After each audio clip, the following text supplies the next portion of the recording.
Hi guys, it's me Manang Marie and welcome to our new video. So today is June 26, 2023 and we are heading to Hamad International Airport kasi darating si Mahal from vacation. Ayan guys, nandito tayo sa Moshirib Station. Mag-iba lang tayo ng train. Buti nga lumabas ako kasi same color sila, red lane, pero we're going to the airport.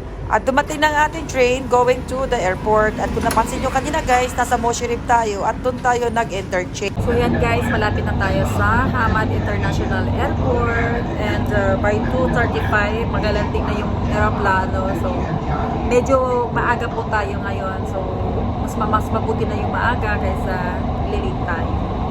Tara na guys. At sa loob ng train, don't worry kasi makikita nyo yung next na destination. Hamad International Airport, Terminal 1. And finally arrive sa ating destination. Nandito na tayo sa Hamad International Airport.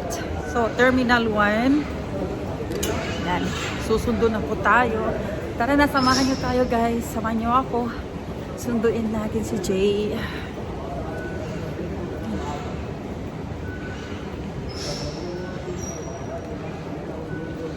At kung dati ay nasundo ako gamit ang carwa or taxi, ngayon first time ko lang sumundo guys gamit ang metro train. So medyo may kaba na baka maligaw ako. So minabuti kong sundan sina ate at kuya para sigurado na hindi ako maliligaw sa pagsundo. Yan, guys. Buti na lang kasama ko si Sir. And first time ko kasi dito sa airport. Hindi lang po, bago lang po akong sumundo dito sa sa Doha gamit ang metro. So hindi ko po alam. Buti na lang kasama ko si Sir. Sir, hi. Up? Up? Up daw sa down. Hindi na ako maliligaw. Salamat naman at may kasama ako. Nagtanong ako kay Sir. Natin yung flight information guys. Yung galing ng Manila. Saan sir? So maaga. So nagiging from 2:35 yung nasa so early daw siya. So napaaga. So 2:04 na lang. This from Manila. Flight 935. Mabuti na lang at maaga tayo guys. Kami na rin ditong mga tao dito sa arrival area. Ayan yung mga tulad kong susundo. Buti na lang napaaga tayo kasi early pagdating ng eroplano. Wow. So excited. Check, it's past 1 and the arrival time, is 2 o'clock. Okay, so maghahanap-hanap muna tayo ng ATM para gamitin natin yun pang taxi after kasi hindi naman tayo pwedeng mag-train pabalik dahil sa maraming dala. Tayo ng ATM machine. Mag-withdraw muna tayo ng pera. Wala kasi akong cash. Maaga pa naman. So, lakad-lakad lang muna. Ayan yung store. Di ba? Ang luwag-luwag. Ang linis-linis dito. Qatar Airways. There you go. So, nakahanap na tayo ng ATM machine. Withdraw muna na tayo, guys. So, galing ako ng office. Dumiretso na ako dito sa airport at ako'y nakaramdam na ng gutom.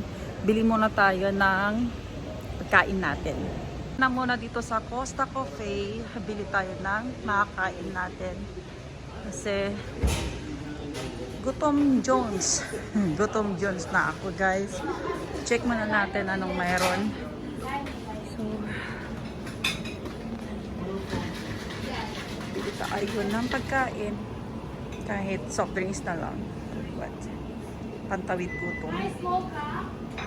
Kaya nakapag-order na tayo dito sa Costa Cafe ang ice mocha at saka croissant.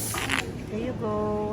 Tom Jones na kasi ang lola nyo guys. Waiting for our order, papakita ko lang sa inyo kung gaano kaganda at kalinis ang Hamad International Airport sa portion na to. Actually, lahat magaganda. Since nandito ako sa Costa Cafe, so ito muna ang ipapakita ko sa inyo guys.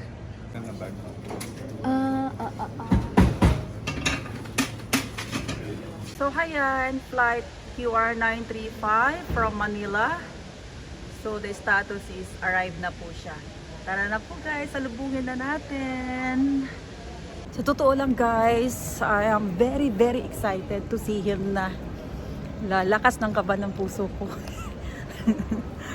Yan. So, arrive na siya. Pero siguro, it takes how many minutes bago siya makalabas ng immigration dito sa Qatar. So, dyan lang labasan nila. Yan.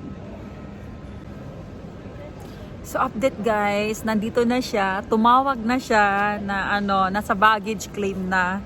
So, oh my God. Ang bilis na naman ng tibok ng puso ko. So, siguro 2 minutes or 1 minute palabas na siya. Nasa baggage claim. Kinukuha niya yung box full of goodies. See you! Ayan na siya guys. Yun. Parating niya. Ayan na. Ayan na siya oh. Ayan, lumabas na siya.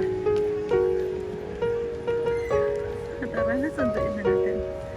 Finally! Finally arrived guys. So, nasundo ko na siya. And we are going to taxi station. So, finally, welcome home. Welcome home talaga. Welcome back to Qatar.